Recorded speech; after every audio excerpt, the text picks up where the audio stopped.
Matt goes through a tough divorce case, loses contact with his children. So what does he do? He cries, he cries, he cries, he cries.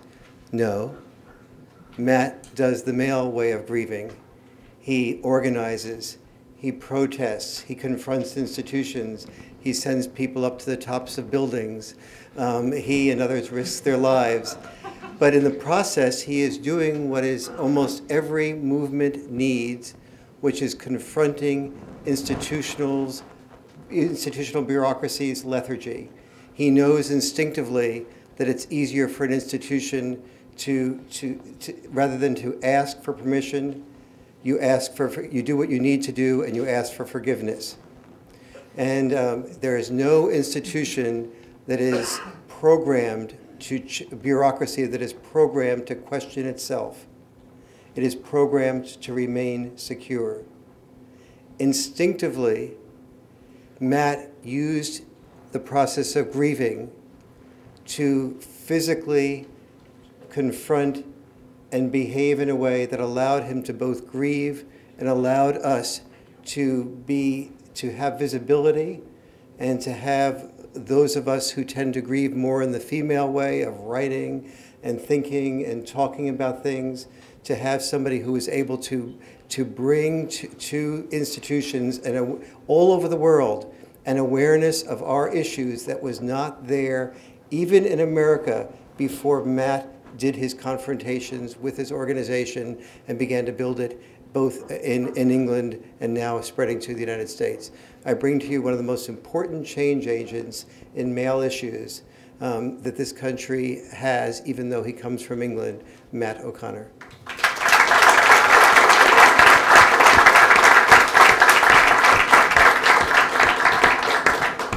Well, what can I say after that introduction? I have to say I'm radicalised and moved by what I've seen and heard over the last couple of days, even though I'm suffering from jet lag and only having had a few hours sleep in the last couple of days. But I've met some amazing people, and certainly I think what Tom's just been saying there to me is a radical new philosophy that we need to publicise.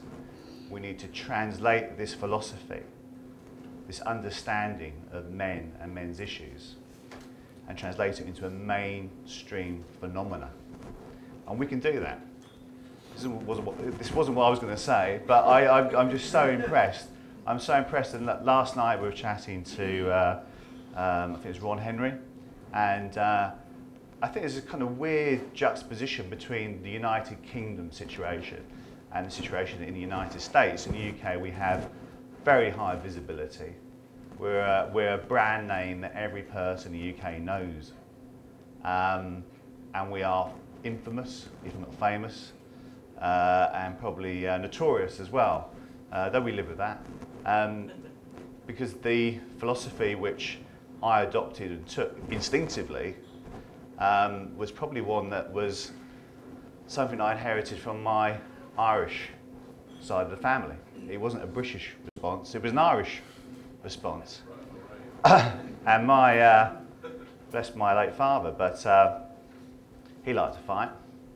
My family come from County Kerry, which is in the southwest of Ireland. But they say the men are men and the sheep are nervous.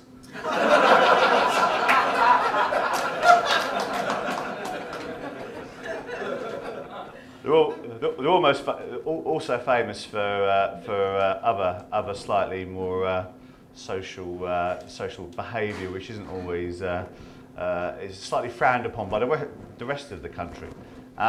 But the Irish have a history of fighting, often fighting each other, unfortunately. And when my Irish grandparents were growing up, they were fighting the British, for example. So we have this probably loaded in my DNA as Ron was hinting, is a kind of capacity to fight.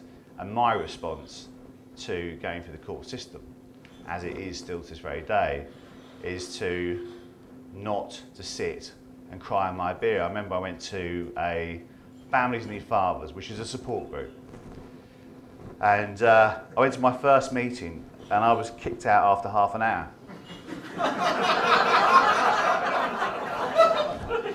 You know, I was there, I went along, I was desperate, I was drinking too much, I was angry, I was all those sorts of things. And I was trying to deal with my grief and deal with this huge weight of emotion that my kind of body was this kind of cauldron of grief, emotion, anger. And I went to this Families Need Fathers meeting, and they're the biggest support group in the country. And they've been going for 30 years. And I sat at this meeting and I thought, fucking hell. I thought, you know, these guys are sitting there, they've got the pints of beer, the stale air of kind of like cigarette smoke hanging above. Had some support books here, which should have come with a sort of map of the top suicide spots of Great Britain, and a free packet of razor blades, you know. And I listened to about 25 minutes of this, and I thought, yeah, this has got to change. You know, we can't carry on like this. Trying to help other people is all well and good, but it's not going to help the next person who's going to go through the system. You know, we don't want Families Need Fathers to be in business. We want to put you out of business. And of course, the chair of the meeting started getting a bit agitated. They had this kind of agent provocateur in their midst, saying, you guys are doing it all wrong. And whilst they did provide, undoubtedly, I'm being slightly unfair to them, they did provide wonderful pastoral care. What they didn't provide was a solution to a problem. What they didn't provide was a way forward for fathers. What they didn't provide was a mechanism for translating the pain of grief into a positive force for change. So we needed to create something. And I didn't really know what I was doing. I still don't. I just make up as I go along generally. But it's an instinctive driving force. And that's how I started my journey. And when I was in court for a year and a half, in and out in a contact centre, which frankly I'd burn them all down for no reason at all. And I said to the judge at the last hearing, because I was prepared to walk away from my children, an approach which is called the retreat strategy.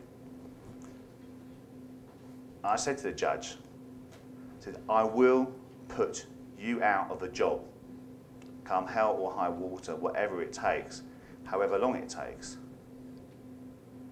And at that hearing, we stepped outside of court, myself, my ex-wife, and a court welfare officer. And all of a sudden, it all changed. When I was going to go, they thought, shit, this guy is not going to carry on the hamster wheel of grief, the hamster wheel of the family justice system. This guy's gone. He's gone, and he's going to come back. When I went to, the biggest problems we've got in the UK are the civil servants, who, even the politicians who, the odd initiative that is